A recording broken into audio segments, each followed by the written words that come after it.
1691, que nos dice que la falta de forma prescrita para el contrato de sociedad solo produce el efecto de que los socios puedan pedir en cualquier momento la disolución de la misma, ¿sale?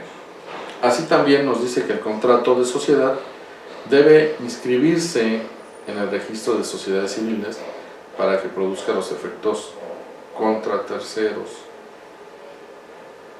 Entonces, acudimos ante notario, registramos nuestra sociedad, ¿sí?, para que tenga esos efectos. Pero, repito, manifestando los nombres, la razón social, el capital, ¿sale?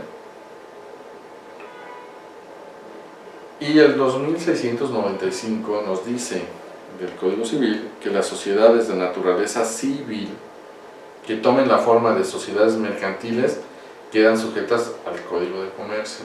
Es decir, comentaba yo hace unos momentos, la sociedad civil es sin fines de especulaciones comerciales. ¿Tiene fines lícitos? Sí.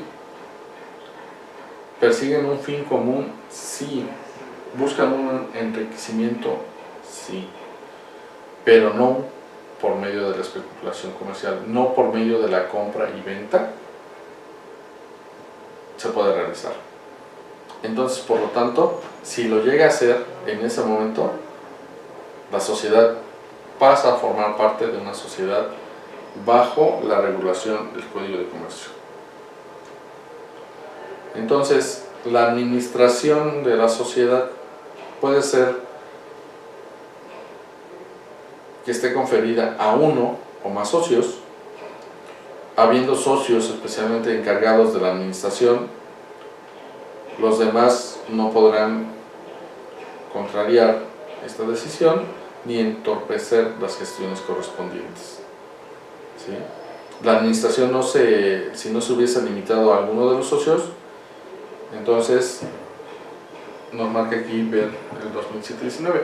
Pero si los socios dicen, bueno, nosotros vamos a crear la sociedad, pero ninguno de nosotros la administra, podemos nombrar una persona ajena a la sociedad como administrador de la misma y otorgarle un poder amplio y absoluto de mandato, el cual puede estar dentro de la propia acta o bien fuera de la misma. Y dentro del acta nombremos un administrador para efectos y que queda considerado que se va a otorgar a un tercero, ¿sí? Entonces estaríamos conformando quizás un consejo de administración al cual le va a rendir informes el administrador que se menciona o a quien se le otorgue el poder de representación. Bien, entonces el nombramiento de los socios administradores no priva a los demás socios el derecho de examinar el estado de los negocios sociales y exigir a este el fin, la presentación de libros, documentos y papeles. A más tardar, o bien, no a más tardar, el 31 de diciembre se cierra el ejercicio. A más tardar, el 31 de marzo debe de estar presentando y debe estar rindiendo informes respecto al comportamiento de los negocios que se celebraron. Tuvimos utilidades, tuvimos pérdida, en fin, debe de rendir ese informe. ¿Para qué?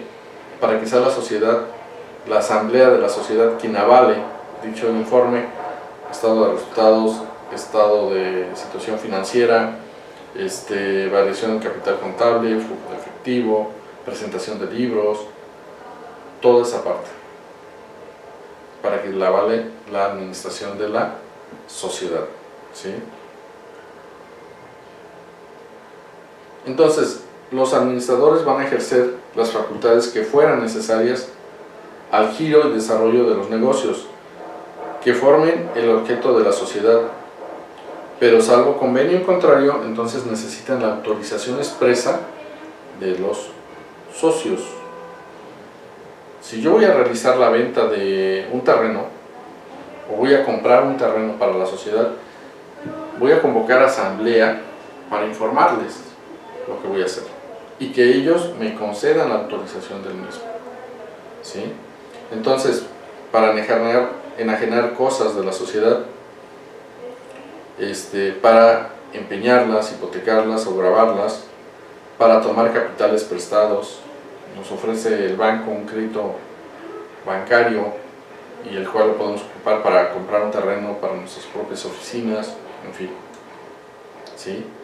Entonces, el administrador, si tenemos arriba el consejo de administración, no puede tomar las decisiones por sí solo, debe de convocar, y aún así fueran 2 socios o 3 socios, debe de convocar para que todos tomen la decisión correcta, ¿sí?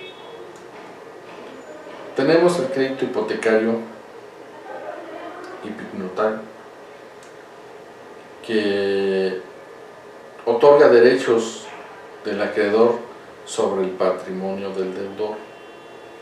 Es decir, en este caso, si nosotros adquirimos nuestra vivienda bajo un crédito hipotecario, la vivienda no es nuestra hasta que terminemos de pagarla. Hasta que nos entreguen la liberación del crédito, podamos acudir ante el notario de nuestra mejor conveniencia e escriturar. ¿Sí? Entonces ya terminó por ahí esa parte. Entonces, el derecho del acreedor sobre el patrimonio del deudor, esta es una garantía general que tienen los acreedores para hacer pagos de sus créditos y se denomina derecho de prenda general. Incluso este crédito prendario, no solamente hablaríamos de un crédito hipotecario, estaríamos hablando de un crédito que nos otorgan las casas de empeño por alguna joya. Hoy en día hasta vehículos, motos reciben, por algún aparato electrodoméstico. Ellos tienen el poder de que si nosotros no acudimos a retirarlo, pagando el préstamo más los intereses correspondientes, entonces pueden vender al precio que ellos consideran para recuperar el valor que me prestaron, los intereses que no pagué e incluso el tiempo de almacenamiento del mismo bien. Existen acreedores privilegiados y acreedores comunes o quirografarios.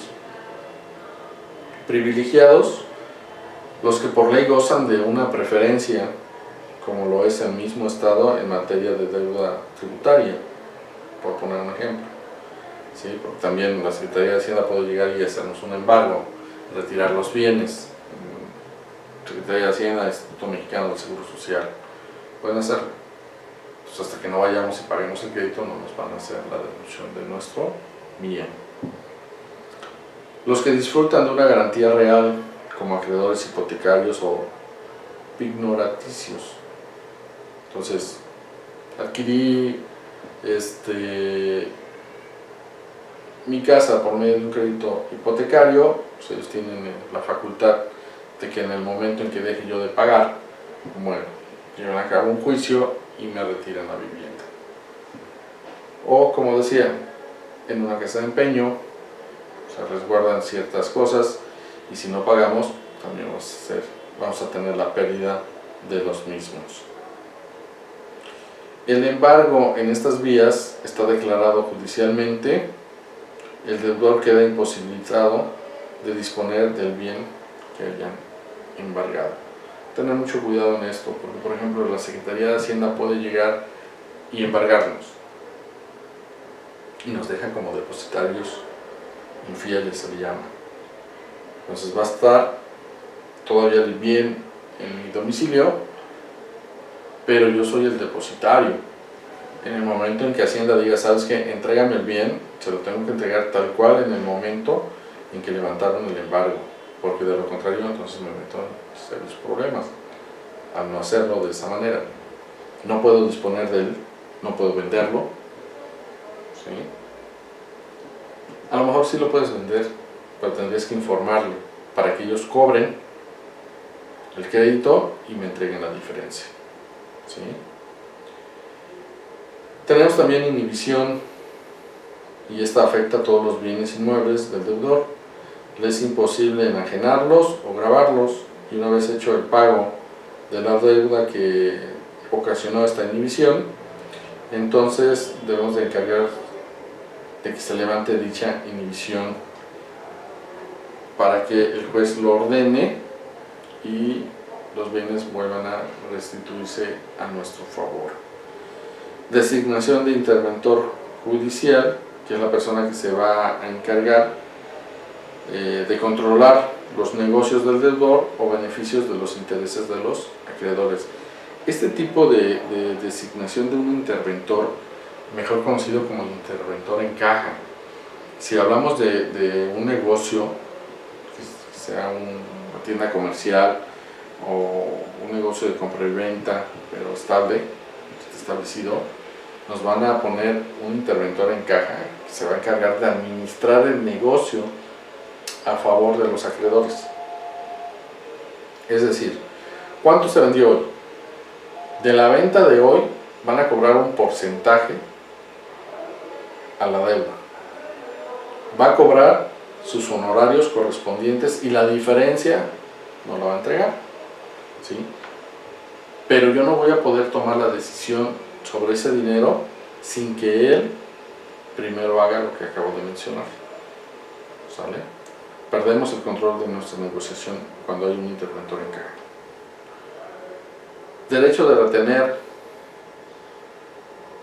Este derecho se le da a los acreedores con el objeto perteneciente al deudor hasta que éste pague la deuda. Van, lo que mencionaba yo, nos embargan y retienen. No nos dejan el bien en nuestra propiedad, se lo llevan. Nos lo van a pagar hasta el momento en que nosotros acudemos. Perdón, nos lo van a regresar hasta el momento en el que nosotros vamos a acudir a pagar esa deuda.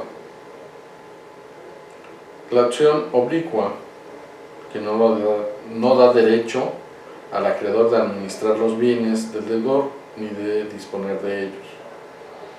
Para que el ejercicio de esta acción, el acreedor necesita que haya una obligación y que sea líquida y exigible, que haya inacción del deudor y que haya un interés legítimo en actuar.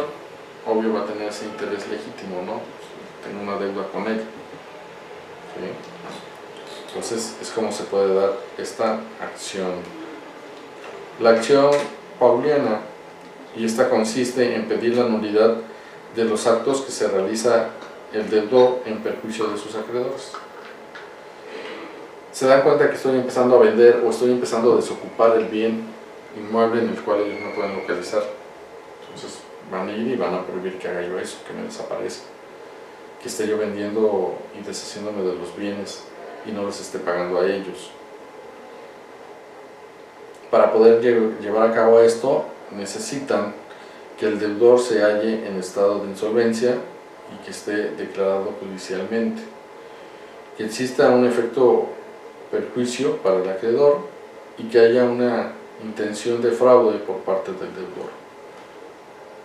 Prácticamente poco lo hacemos o lo llevan a cabo, pero es la declaración en quiebra y ya judicialmente, ¿sí? Para que el juez mencione un interventor judicial, se encargue de administrar el inmueble, vea si es factible que siga la negociación o no, le informará al juez, el juez tomará la decisión si continúa o no continúa, si se empiezan a vender los bienes para empezar a pagar a los acreedores. Algo similar como lo que pasó con Mexicana de Aviación. Tenemos también la simulación, y esta consiste en que los contratantes convienen ocultar una mentira mediante un acuerdo distinto a sus verdaderas intenciones.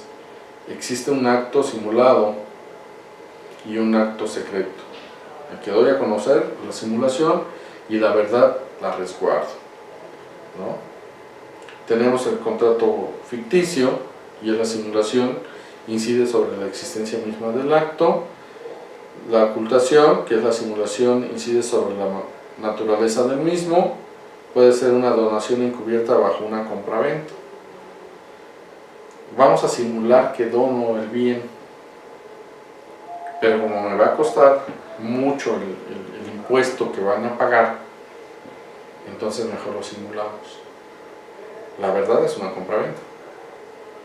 Me vas a pagar el bien, pero ante la autoridad vamos a decir que te lo estoy donando, y de esa manera nos vamos a ahorrar impuestos. Una de las consecuencias, ¿no? Y la interposición de personas. Cuando la persona que será verdaderamente afectada por el contrato no es quien aparece en él, ponemos un tercero. ¿Sale? ¿Cuándo prescribe? Bueno, la prescripción se va a producir por la acción del acreedor en el plazo establecido por cada legislación conforme a la naturaleza de la obligación de que se trata, y tiene como efecto privar al acreedor del derecho de exigir judicialmente al deudor cumplimiento de la misma. La prescripción no extingue la obligación, sino que la convierte en una obligación natural, por lo cual si el deudor voluntariamente paga, no puede reclamar la devolución de lo entregado, alegando que se trata de un pago sin causa. ¿Sí? Por ejemplo, la Secretaría de Hacienda hoy en día nos aplica algo similar. La deuda no nos la cancela, nos la resguarda. En el momento en que vea que tú ya estás capitalizado, puede llegar y revivir ese crédito que trae, y en ese momento hacerlo valer y cobrar.